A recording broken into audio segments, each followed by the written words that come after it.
कोटि कल्प जो अघ अति कीने, अंत काल हरि नाम ही लीने। सो पुनीत उत्तम पद पावे, यह जस व्यास पुराणन गावे। लोमश ऋषि नारद सो भाषी, है पुराण वामन में साशी। तर गयो सुपच पुरंदरपुर को, ताते अति पापी न होई भो। पुराण की एक कथा का उदाहरण देते हुए श्री चतुर्भुजदास जी महाराज हरिनाम की महिमा प्रकट कर रहे हैं। पुरंदरपुर अर्थात इंद्रप्रस्थ में एक शपचवास करता था और कहते ताते अति पापी न होई भो। बोले भूमि पर, इस धरा पर उसके जैसा कोई दूसरा पापी नहीं था। ये कथा लोमश ऋषि श्री नारद जी से कह रहे हैं। अर्थात ऐसा पापी, और वामन पुराण में ये कथा विस्तार से वर्णन है कि पहले वेश्यागामी हुआ और उस वेश्यागमन से जो पुत्री उत्पन्न हुई, फिर उस पुत्री के साथ गमन किया। ऐसा पापी कहते हैं कि ताते अति पापी न हुई। लोमश ऋषि कह रहे, बोले उस समय धरती पर उसके जैसा कोई दूसरा पापी नहीं था। बोले तर गयो सुपच पुरंदरपुर को, कैसे? हरि का नाम। बोले जब अंत समय यमदूत आए और त्रास देने लगे सहज में, बस ऐसे ही मुख से अनजान बस हरि का नाम निकला, और हरि के नाम के प्रकट होते ही आकर भगवान के पार्षदों ने उसकी रक्षा की यम के दूतों से। बस यही, इसी नाम की महिमा का विचार करके कबीर कहते हैं, धर्म राय जब लेखा मांगे, क्या मुख लेके जाएगा रे मन, राम सिमर पछताएगा रे मन, राम सिमर पछताएगा। कितना प्रयास संत करता है। मैं तो पूर्व भी आपसे कह रहा था, एक दिन कभी बड़े बुद्धिमान हो आप लाभ हानि का खूब विचार करना जानते हो। कभी एक बार एकांत में बैठकर विचार करो, ये संत बार बार आपसे कह रहे हैं भाई भजन कर लो, भाई सुमिरन कर लो, इसमें इनका क्या लाभ है, इसमें इनका क्या लाभ हो सकता है? एक बार विचार करो, क्या उत्तर मिलता है आपको? एक ही उत्तर मिलेगा, बस इनकी अकारण कृपा है। जीव पर दया करके, करुणा करके संत बोलता है, राम सिमर पछताएगा रे मन, नाम सिमर पछताएगा। पर कहते नाम की महिमा है। और महर्षि वेदव्यास का तो एक श्लोक है, वो कहते तीनों लोकों के पापी मिल जाएं। महर्षि वेदव्यास का श्लोक है, कहते तीनों लोकों के पापी मिल जाएं तो वो मिलकर भी इतने पाप नहीं कर सकते जो एक बार हरि का नाम उच्चारण करने से नष्ट नहीं हो जाए। ध्रुवदास जी कहते हैं, खेलत हंसत अजान, कैसे हूं हरि नाम ले, खेलत हंसत अजान, पर तोहू को दे देते हैं उत्तम गति भगवान। पर यहीं रुकते नहीं, वो कह रहे जो अरे खेलते हंसते अनजाने में ले ले तो प्रभु उत्तम गति देते हैं, और जो भाव से भजन करे उसके सुख का क्या कहना है। और ये जितने भी उद्धरण दिए गए हैं, ध्यान रखना, ये उद्धरण इसलिए नहीं दिए गए हैं कि हम जन्म भर पाप करेंगे और अंत में नाम ले लेंगे, क्योंकि नाम की महिमा के बल पर पाप करना नामापराध है। तो ये भूल कभी ना हो हमसे। ये जितने उद्धरण दिए गए हैं शास्त्रों में, ये जितनी कथाएं कही गई हैं, या कभी कभी भगवान ने अपनी कृपा के अतिरेक से ये जो नाम की महिमा प्रकट की, केवल आपको मुझे नाम की महिमा से परिचय कराने के लिए है कि नाम की ये महिमा है। जैसे ध्रुवदास जी कहते हैं ना, बोले कि ईसम नहीं पूजत तव वृंदावन रहे सोए, और देश में बसती अधिक भजन जो होए, ईसम नहीं पूजत तव वृंदावन रहे सोए। अन्य कहीं पर रहकर भजन करे, वृंदावन में सोए, तो वृंदावन में सोने की महिमा कहीं अधिक है, क्योंकि वृंदावन का संग है। पर इसका अर्थ ये थोड़ी कि वृंदावन में सोते ही रहिए। ऐसे ही ये जो शास्त्रों और पुराणों के उद्धरण दिए गए हैं, केवल नाम की महिमा प्रकट करने के लिए, आपको मुझे नाम की महिमा बताने के लिए कि गुरु ने आपको मुझे जो हरि का नाम प्रदान किया है वो अमोघ है, कैसी अपरिमित अपार असीम उसकी शक्ति है। इसलिए सुमिरन कर ले मना, सुमिरन कर ले मना।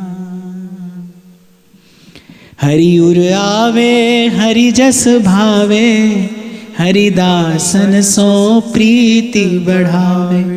हरि चरणन भज और न ध्यावे, ताको जस हरि आपुन गावे। तभी तो कल मैं आपको कह रहा था, भैया को याद करते हुए बोल रहा था, वो कहते थे मुझे आपने बुलाया ये कर्म नहीं तो क्या है, और मेरा मर्तबा बढ़ाया ये कर्म नहीं तो क्या है। अपने सामने प्रभु लाकर बैठाते हैं, ये कृपा नहीं है तो और क्या है। और केवल कृपा नहीं, कृपा का अतिरेक है। जब कभी जीव को बोध होता है, देखो अंधकार क्या है कि तभी खबर पड़ती है जब प्रकाश का दर्शन हो जाए। और प्रकाश का मूल्य क्या है, प्रकाश की महिमा क्या है, ये वही जानता है जिसने कभी अंधकार का भी अनुभव किया हो। ऐसे ही इस संसार के कटु अनुभव के बाद जब गुरु की, संत की, सत्संग की कृपा से उस सच्चिदानंद प्रभु के स्वरूप का किंचित अनुभव होता है, तब जीव जानता है कि मुझे क्या मिला है, कि मुझे क्या मिल गया है। ये जो भक्तों ने अपना सर्वस्व न्यौछावर किया है, ये केवल एक कोरे शब्द नहीं है। किसी भावना के आवेश या आवेग में आकर उन्होंने नहीं कहा। रस खान कहते हैं, या लकुटी अरु कामरिया पे राज तिहूपुर को तज डारो। आठों सिद्धि नमो निधि को सुख, नंद की गाय चराए बिसारो। रस खान सदा इन आखन सो, ब्रज के बनबाग तडाग निहारो। कोटिन हो कल धौत के धाम, करील की कुंजन परवार। वो कह रहे या लकुटी, वो श्याम सुंदर के हाथ में वो जो टेढ़ा सा लकुट है, और कामरिया पे वो जो कारी कमरिया मैया ने बांध दी है गोचारण पर जाने से पूर्व, कह रहे या लकुटी और कामरिया पे राज तिहूपुर को तज डारो। इसलिए हमारे यहाँ संत कहते हैं, ये वृंदावन ये रवि जातट, ये सतसंग न पाओ रे। मानुष तन वृंदा विपिन रसिकन संग विविरूप। हमारे व्यास जी तो कहते बोले गोपाल कहिए, गोपाल कहिए, गोपाल कहिए। अब सुनने वाला कहता है आगे क्या कहेंगे, अगली पंक्ति में फिर कहते बोले गोपाल कहिए, गोपाल कहिए, गोपाल कहिए। सार की बात यही है भाई, और गोपाल कहिए और बस सदा सुखी रहिए। हरि उर आवे हरि जस भावे, और हरि दासन सो प्रीत बढ़ावे। यहां कह रहे हृदय में प्रभु आए और प्रभु का यश भाए, भगवान की कथा मीठी लगे। ये कब होगा, जब हरिदासन सो प्रीति बढ़ावे, जब भगवान के भक्तों से अनुराग बढ़े। हरि चरणन भज और न ध्यावे, ताको जस हरि आपुन गावे। और इनकी वाणी की एक और विशेषता है कि प्रभु के चरणों की अनन्य प्रीति का दर्शन होता है। कुछ और नहीं, कहीं और नहीं, किसी अन्य भाव का आपको यहां पर लेश भी दिखाई ना पड़ेगा। केवल कृष्ण, केवल कृष्ण, केवल कृष्ण। और मुझे लगता है ये बिल्कुल शास्त्र सम्मत सिद्धांत है। सब पुराणों का सार श्रीमद् भागवत है, और श्रीमद् भागवत आज्ञा देती है एतेश चांस कला पुंसः कृष्णस्तु भगवान स्वयं। और भक्ति तो भगवान की जानी चाहिए, हो भी सकती है, भगवान की भक्ति संभव है। हरि बिन ब्राह्मण भयो सुपच सर, हरि भज स्वपच भयो सर्वोपर। विधि कुल कर्म न मन मह ध्यावे, हरि रट तन हरि कंठ लगावे। अब यहां से सिद्धांत का विचार आरंभ होता है। आज्ञा देते हैं, बोले जो प्रभु के चरणों का भक्त है, जो प्रभु के चरणों का आराधन करता है, कहते हैं हरि बिन ब्राह्मण भयो सुपच सर। ये बात भगवान अपने मुख से कहते, चारों वेदों का ज्ञाता ब्राह्मण हो, पर यदि मेरी भक्ति से हीन है तो बोले स्वपच है, अर्थात त्याज्य है। और दूसरी ओर हरिभज स्वपच भयो सर्वोपर। और दूसरी ओर कोई स्वपच है पर भगवान का भक्त है। भगवान तो कहते हैं चांडाल भी यदि मेरा भक्त हो तो तीर्थ को पवित्र करने वाला होता है। महिमा किसकी है? जाति पाति पूछे नहीं कोय, हरि को भजे सो हरि का होए, हरि को भजे सो हरि का हो। तहाँ जाति कुल नहीं विचार, कौन सो उत्तम कौन गंवार। सेवक जी महाराज कह रहे भैया सार भजन हरिवंश को। किसी भी कुल में जन्म हुआ हो। और फिर कबीर तो एक और बात कहते बोले जब लग नाता देह का तब लग भक्ति ना होए। वो तो कह रहे कामी क्रोधी लालची इन पे भक्ति ना होए, भक्ति करे कोई सूरमा जात बरन कुल खोए। और व्यास जी ने तो अपने जीवन में इसका ज्वलंत उदाहरण प्रस्तुत किया। रासलीला अनुकरण हो रहा था, प्रियालाल नृत्य की विविध भंगिमाओं से सबको आह्लादित आनंदित कर रहे हैं और बस वो नृत्य की गति लेते लेते श्री प्रियाजू के चरणों का नूपुर टूटकर गिर पड़ता है। और व्यास जी दर्शन कर रहे हैं और व्यास जी देखते हैं कि श्री प्रियाजू के चरणों का नूपुर टूटकर गिर पड़ा है। प्रियालाल की नृत्य गति में विक्षेप उत्पन्न हो जाएगा। इस रस में कहीं कुछ बिरस ना हो जाए, दौड़ कर जाते हैं और कुछ है नहीं, अपना जनेऊ तोड़कर श्री प्रियाजू के चरणों का नूपुर गूंथ कर श्री जी के चरणों में धारण कराते हैं। एक ब्राह्मण के लिए उसका ब्राह्मणत्व है, उसका यज्ञोपवीत। एक ब्राह्मण के लिए उसका धर्म है, उसका यज्ञोपवीत। 9 गुण तोर नूपुर गयो, अपना जनेऊ तोड़कर श्री प्रियाजू के चरणों का नूपुर गूंथ कर श्री जी के चरणों में निवेदन कर देते हैं। बाद में कोई पूछता है तो व्यास जी कहते हैं कि ये भार आज तक ढो रहे थे, आज श्री जी ने इसे भी अपने चरणों में स्वीकार करके हमारा जीवन, हमारा ब्राह्मणत्व सफल कर दिया। नहीं तो किसी काम का नहीं था। बोले आज तक इस भार को ढो रहे थे। हरि की भक्ति के बिना, हरि के भजन के बिना, भगवत प्रेम के बिना ये जाति कुल की जो भी उच्चता है, जो भी श्रेष्ठता है, मैंने कहा ना बोझ है भाई। चाहे वो बुद्धि का विलास हो, चाहे वो धन संपत्ति हो, पद प्रतिष्ठा हो, मान सम्मान हो। पर जैसे एक उदाहरण मैं आपको देता हूँ ना, शून्य के आगे आप शून्य लगाते चले जाओ, 100 शून्य भी शून्य, 1000 शून्य भी शून्य, लाख शून्य भी शून्य। शून्य का मोल तो 1 से है, उसके आगे 1 है कि नहीं। ऐसे ही इस जीवन का जो मूल्य है वो तो भगवत प्रेम से है, भगवत भाव जीवन में है कि नहीं। विधि कुल कर्म न मन मह ध्यावे, हरि रट तन हरि कंठ लगाए। यहां आज्ञा देते हैं, बोले भगवान का भक्त कैसा हो? जो मन सा वाचा कर्मणा किसी भी अन्य साधन का स्पर्श न करे, किसी भी अन्य देवी देवता के द्वार पर झांके नहीं।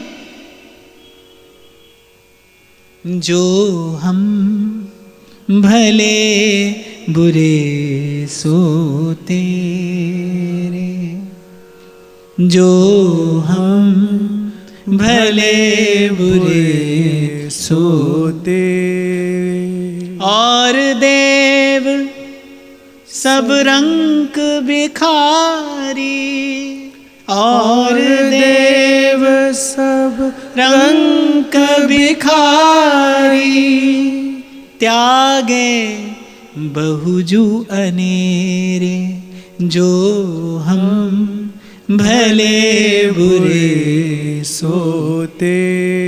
सूरदास प्रभु तुम्हारी कृपा ते, सूरदास प्रभु तुम्हारी कृपा ते, पाए सुख जू घनेरे, जो हम भले बुरे सोते। और आज्ञा है ये एक सत्पुरुष की, भगवत प्राप्त महापुरुष की, अनन्य भगवत भक्त की आज्ञा है कि विधि कुल कर्म न मन में ध्यावे। जब तक आप श्री कृष्ण के चरणों तक नहीं पहुंचे तभी तक आपके कंधों पर इन कुल परंपराओं के निर्वहन का उत्तरदायित्व है। जब तक आप प्रभु के चरणों तक नहीं पहुंचे, जैसे ही जीव कृष्णाश्रित होता है, जैसे ही जीव भगवत चरणाश्रित होता है, सब बंधनों से विनिर्मुक्त हो जाता है, सब बंधनों से। फिर कोई उत्तरदायित्व नहीं है उसके कंधों पर फिर तो महाराज कह रहे हैं बस हरि रटतन हरि कंठ लगावे, हरि को भजे सो हरि का होए। फिर तो मनसा वाचा कर्मणा ध्येय आराध्य उपास्य सेव्य भजनीय केवल केवल और केवल श्री कृष्ण है, श्री कृष्ण है, श्री कृष्ण है। बिशते पथ अरु मित्र होय हरि, धर्म अधर्म प्रसन्न सुजो हरि। तो लगी तो यह ग्रह कारागर, रागादिक चोरन को अति डर। तो लग बंध्यो मोह साकर करी, तो लगी विविध ताप मरी है जरी। श्याम चरण के शरण ही आवे, सब दुख फिर के सुख ही दिखावे। कहते बिशते पथ और मित्र होई अरि, धर्म अधर्म प्रसन्न सुजो हरि। ये अतिशयोक्तिपूर्ण वाक्य है कि बोले जिस पर भगवान प्रसन्न है वो अधर्म भी करे तो धर्म है। आप देखो महाराज युधिष्ठिर से श्री ठाकुर जी ने कहा ना बोल दो अश्वत्थामा मारा गया। महाराज युधिष्ठिर ने कहा कि भाई अब सारे संसार का राज्य मिले तो भी हम असत्य भाषण तो नहीं कर सकते। और भगवान ने कहा हमारी प्रसन्नता इसी में है, कह दीजिए। अंततः महाराज युधिष्ठिर ने प्रभु की प्रसन्नता का विचार करते हुए कहा, धर्मराज अपने अपने धर्म से अपने पद से च्युत नहीं हुए, धर्मराज धर्मराज ही रहे। और यहां तो कह रहे हैं कि विषते पथ, बोले विष अमृत हो जाता है। देखा है संसार ने, इस संसार ने हरि की भक्ति के बल से कृपा से विष को अमृत होते देखा है। विषते अमृत, और फिर कहते हैं मित्र होई अरे शत्रु मित्र हो जाता है। प्रभु की कृपा से क्या होता है इसकी कल्पना बुद्धि नहीं करती, कर ही नहीं सकती। मन बुद्धि प्रभु की कृपा शक्ति का स्पर्श नहीं कर सकते, उसकी महिमा का, उसके प्रसाद प्रताप का विचार नहीं कर सकते। और कहते तौलक तो यह ग्रह कारागर, और रागादिक चोरन को अतिडर। बोले तभी तक, जब तक जीव प्रभु के चरणाश्रित नहीं हुआ है तभी तक वो इस घर और संसार के इस कारागार में परतंत्र पड़ा है। और जब तक घर और गृहस्थ है तब तक तो भाई राग है, द्वेष है, शोक है, मोह है, चिंता है, सभी कुछ है। जब तक संसार से संबंध है तब तक क्रोध भी है, लोभ भी है, मोह भी है, चिंता भी है, अहंकार भी है, तब तक सब कुछ है। जिस दिन जीव अनन्य भाव से शरणागत हो जाता है, प्रभु क्या करते हैं? सबसे पहले प्रभु क्या करते हैं? प्रभु की भक्ति का सबसे प्रथम फल क्या है? कहते क्लेश अग्नि, फिर कहते सुखदा, मोक्ष सुख लघुता कृता। सबसे पहली भक्ति क्लेश अग्नि है, हर लेते हैं भगवान सब चिंता। ये जो भगवान का वाक्य है ना कि भाई मैं जिस पर कृपा करता हूँ उसका धन हरण कर लेता हूँ, तो घबराने की बात नहीं है। इसमें धन वन हरण नहीं करते हैं भगवान, और भगवान को उसकी कोई आवश्यकता भी नहीं है। भगवान केवल धन की आसक्ति का हरण कर लेते हैं, क्योंकि बांधने वाला धन नहीं है, बांधने वाली धन की आसक्ति है। बंधन का कारण धन नहीं है, बंधन का कारण आसक्ति है। अगर बंधन का कारण धन होता तो महाराजा जनक और महाराजा अम्बरीश का चरित्र किस प्रकार भक्ति का ये देदीप्यमान उदाहरण बनता। धन बंधन का कारण नहीं है, धन में आसक्ति बंधन का कारण है। व्यक्ति बंधन का कारण नहीं है, व्यक्ति में आसक्ति बंधन का कारण है। और भगवान कहते हैं कि जो शरण में आता है मैं हर लेता हूं उसका सर्वस्व। वो जो सर्वस्व हरने की बात भगवान ने कही है, वो जो जीव की आसक्ति यत्र तत्र फंसी है, प्रभु कहते हैं मैं उस आसक्ति का हरण कर लेता हूं। स्वतंत्र होता है जीव। मन मस्त मगन, मन मस्त मगन, मन मस्त मगन अब क्यों बोले। हीरा पाया गांठ गठियाया, बार बार वाको क्यों खोले। मन मस्त मगन, मन मस्त मगन, मन मस्त मगन अब क्यों। सूरत कलारी भई मतवारी, मदवा पी गई बिन तोले। मन मस्त मगन, मन मस्त मगन, मन मस्त मगन अब क्यों बोल। मैं आपसे एक प्रश्न पूछूं, क्या आपने अपने जीवन में कभी निश्चिंतता के सुख का अनुभव किया? जब कोई चिंता नहीं हो। मुझे तो लगता है यही समाधि का सुख होता होगा। चाह गई चिंता मिटी और मनवा बेपरवाह, जहां को कछु न चाहिए सोई शहंशाह, जहां को कछु न चाहिए। ये जो निश्चिंतता है, करे भरोसा राम का और निर्भय होके सोए, अनहोनी होनी नहीं होनी हो सो होए। मुझे तो लगता है भाई जीवन तो भक्ति जीता है। वो जो जीवन जीने का सुख है, वो जो जीवन मुक्ति का जो आनंद है, तो केवल हरि के भक्त के पास है। बाबा फरीद कहते हैं ना, फिकर करे सो बावरा, जिकर करे सो साध, उठ फरीदा जिकर कर, फिकर करेगा फिकर करे सो बावरा, जिक्र करे सो सा, उसका जिक्र करिए, उसकी चर्चा करिए। श्री चीधर चीधराइन के यहां कौन आया है? श्री पीपा जी और सीता सहचरी जी, परम भक्त भगवान के, अभी अभी भगवान का दर्शन करके आ रहे हैं। और जो चीधराइन जी के यहां घटना घटी, कुछ निवेदन करने को नहीं है। और एक साधु को सबसे बड़ी पीड़ा क्या होती है कि घर से कोई साधु भूखा नहीं चला जाए। कबीर को तो मांगने में भी संकोच नहीं है, साईं इतना दीजिए जहां मैं ग्रस्त समाये, मैं भी भूखा ना रहूं और साधु ना भूखा जाए। हो मांगू संतन रहना, मैं नाही किसे का देना रे माधो। अरे कबीर जी तो शिकायत करने लगे, कैसी बने तू संगे, आप न देहू तले हूं मंगे। बोले प्रभु ये आपके राज में क्या बन रही है हमारे साथ? आप ना दो तो फिर मैं अब संसार से मांगने जाऊं, और अधिक तो मांगता नहीं। दोई सिर मांगू चूना, पाव घेओ संग लूना, अध सिर मांगू दाले, मुक दोनों बखत जीवाले, जी गोपाल तेरा आसरा, जी दयाल तेरा आसरा। संत घर से न जाए, संत भूखा नहीं चला जाए, संत खाली नहीं चला जाए। घर में कुछ है नहीं, उस भक्ता ने अपने तन पर पड़ा वस्त्र भी दे दिया। वो लहंगा बेचकर श्री चीधर जी कुछ सीधी सामग्री लेकर आए, पकाकर प्रभु को निवेदन की। श्री पीपा जी और श्री सीता सहचरी जी को प्रसाद पवाने के लिए बैठाया। श्री सीता सहचरी जी ने पूछ लिया कि भक्तन जी कहीं दिखाई नहीं पड़ती। चीधर जी ने टालने का प्रयास किया, निर्वस्त्र कैसे सामने आए। घर की एक अंधेरी कोठरी में कोने में दुबकी बैठी हैं। श्री सीता सहचरी जी हट पर आ गई कि उनके बिना तो मैं प्रसाद नहीं पाऊंगी, और ये शिष्टाचार भी है कि मैं उनके बिना तो प्रसाद नहीं पाऊंगी। अब कोई बहुत बड़ा भवन तो था नहीं, छोटी सी कुठरिया थी। जब कोठरी में जाकर देखा चूल्हा जल रहा है और वहां एक कोने में दुबकी हुई चीधराइन बैठी है।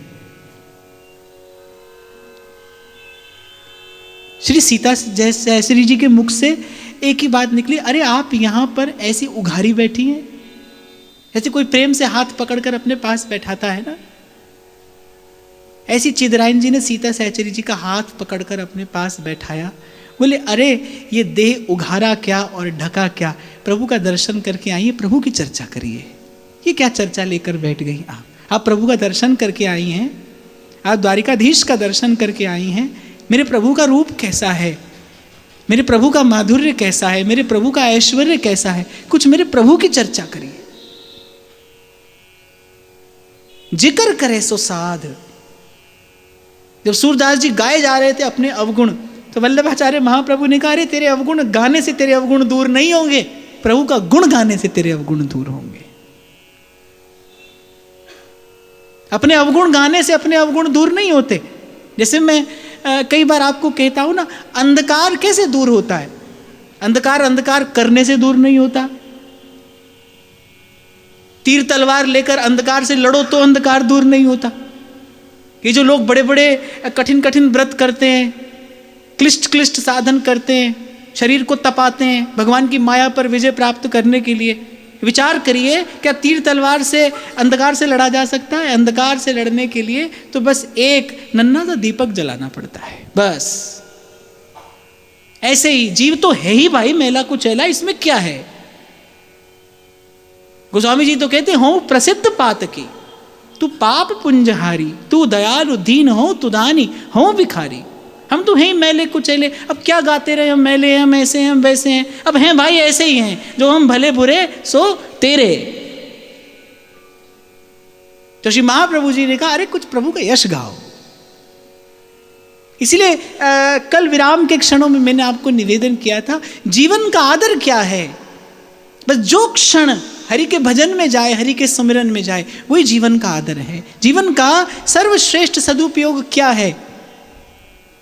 कि बस सांस सांस से नाम सिमर। आपके भीतर वो प्रेम की ज्योति जल जाए, और आपके भीतर वो ज्योति जलते ही ये भीतर बाहर उजियारा होगा, और आपके हृदय से प्रस्फुटित, आपके हृदय से प्रसारित उस प्रकाश में जाने जाने कितने कितने पथिक मार्ग पा जाएंगे। घट घट मेरा साइया सूनी सेज न कोय, बलिहारी उस घट के जा घट पर घट हो।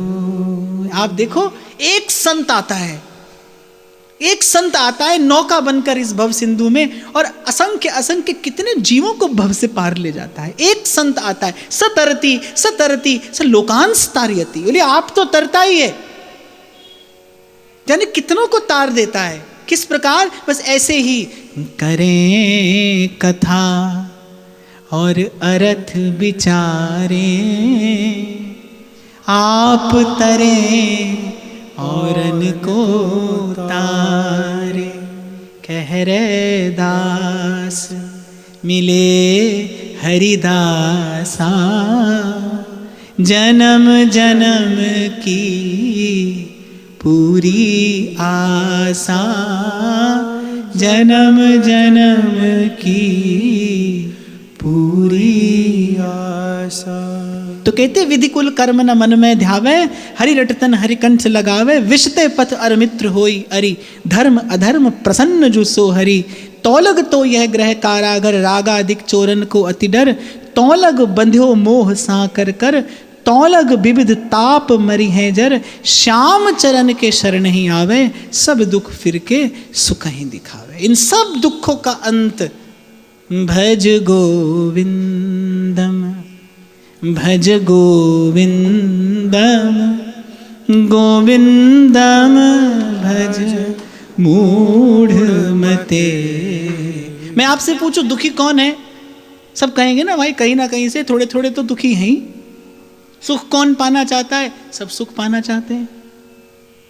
अब विचार करो, अब यहां पर आकर विचार करो, आप दुखी हो आप ये जानते हो, आप सुख पाना चाहते हो आप ये जानते हो।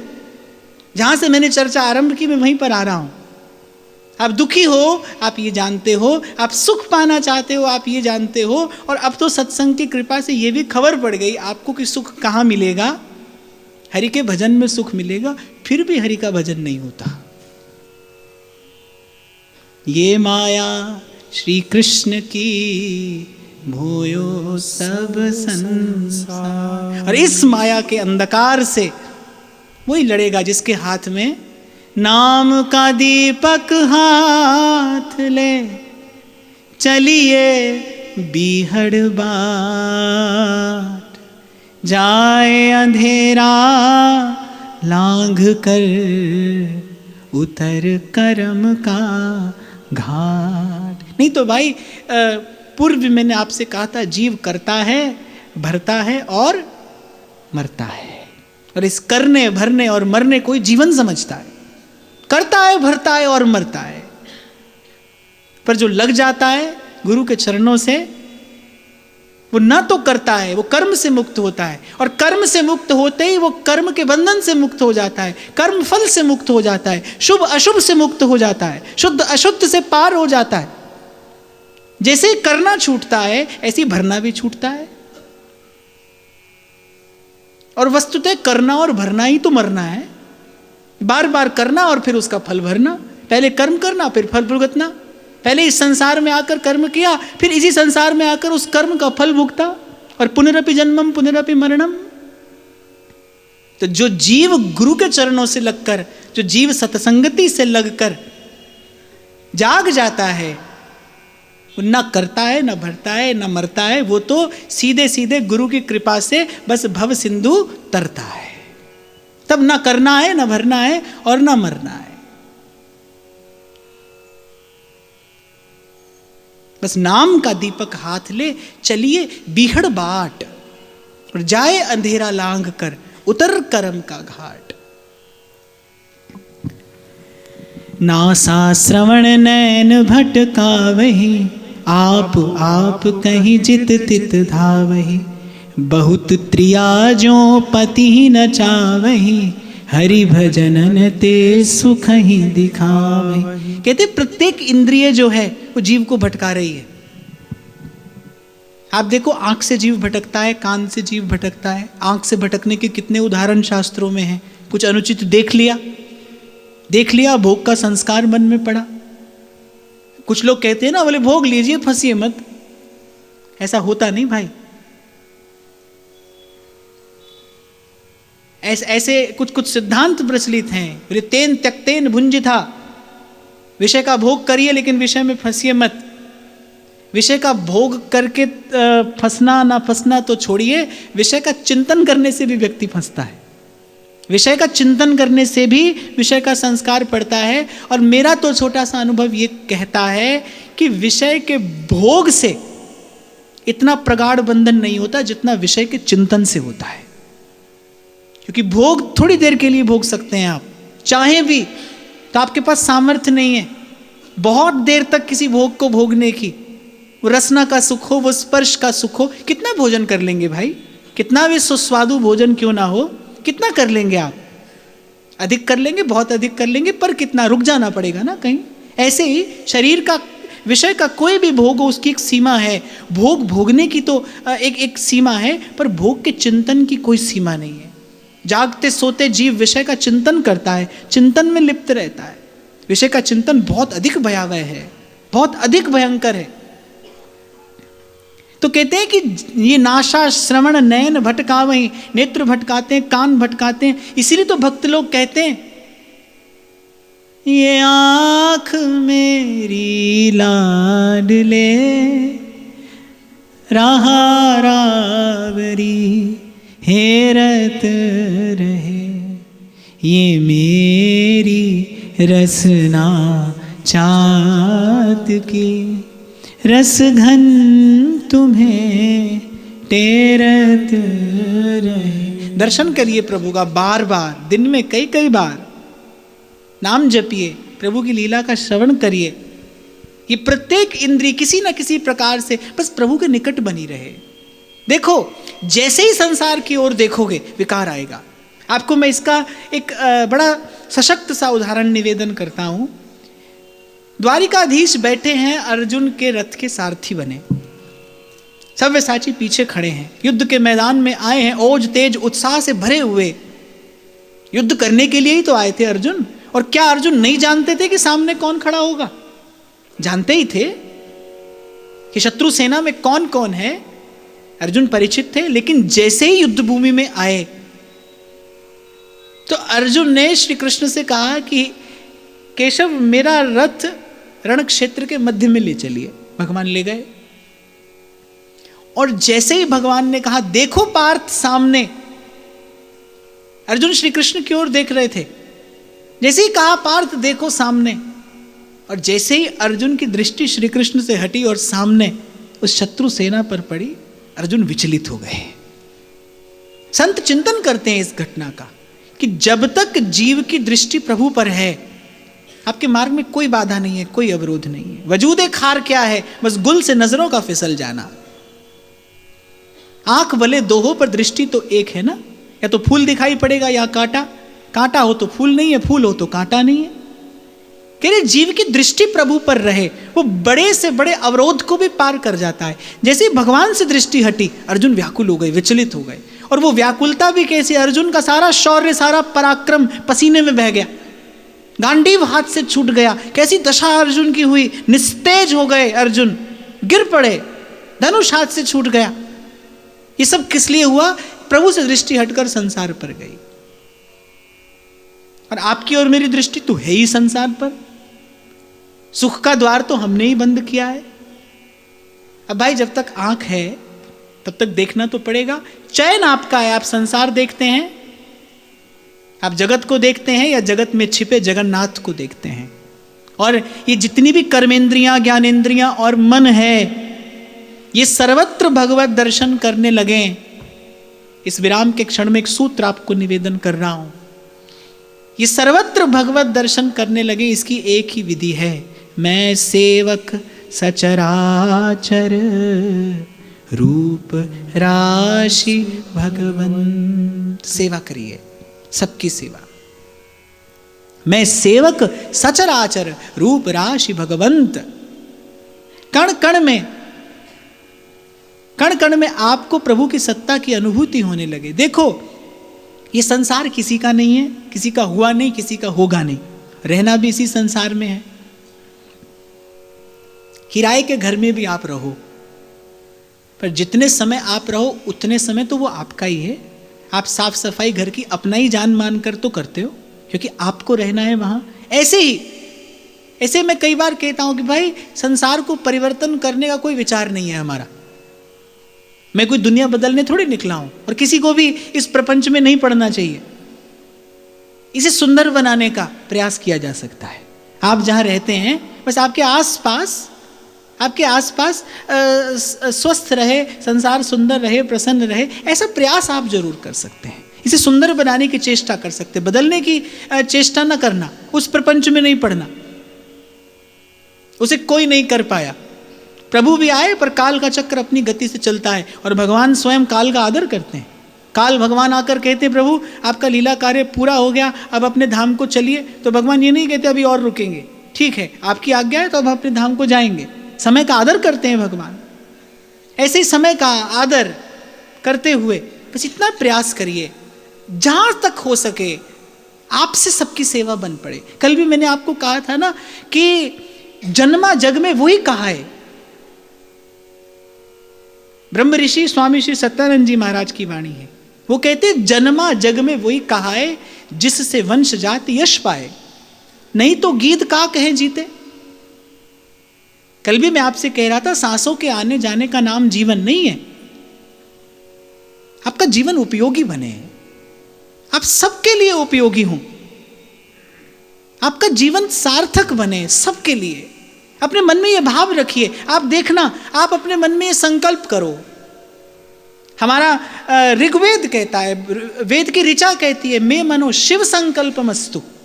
मेरे मन में शिव संकल्प स्फुरित हो, शुभ संकल्प स्फुरित हो। आप अपने मन में संकल्प करो कि हरि का भजन, साधु की सेवा और सर्वभूत पे दया। भगवत रसिक देव कहते हैं, बोले ये संत का पहला लक्षण है, हरि को भजन, राधा वल्लभ लाल को हृदय ध्यान मुख नाम, और सबसो हित निष्काम मति। हरि को भजन, साधु की सेवा और सर्वभूत पर दया। कल की बात मैं फिर आपको स्मरण कराऊं, धर्म का फल क्या है? जीव मात्र के प्रति दया। कबीर तो कहते हैं, अरे दीनन देख घिनात जे। बोले दीन को देखकर दया नहीं आती, और नहीं दीन सो काम। अरे कहा जान के लेते हैं दीन बंधु को नाम। जीवे दया, जीव पर दया तो नाम में रुचि होती है। जीवे दया नाम में रुचि। तो ये जो कह रहे हैं कि जैसे बहुत त्रिया जो पति ही नचावई। अब मान लो जैसे पहले के समय में राजा होते थे, अनेक अनेक पत्नियां होती थी। अब राजा की क्या गति होती होगी तो राजा जाने, पर महाराज कह रहे हैं बहुत त्रिया जो पति ही नचावई, अरे हरि भजनन ते सुख ही दिखावई। पर इन सब को समेट कर, इन इंद्रियों का, इन कर्मेंद्रियों ज्ञानेंद्रियों का, इस मन का भटकना समाप्त होकर ये सब प्रभु के चरणों में समाहित हो जाए, एक ही विधि से है। सर्व की सेवा का भाव अपने मन में धारण करिए। सब सोहित निष्काम मति, वृंदावन विश्राम, और राधा वल्लभ लाल को हृदय ध्यान मुख नाम।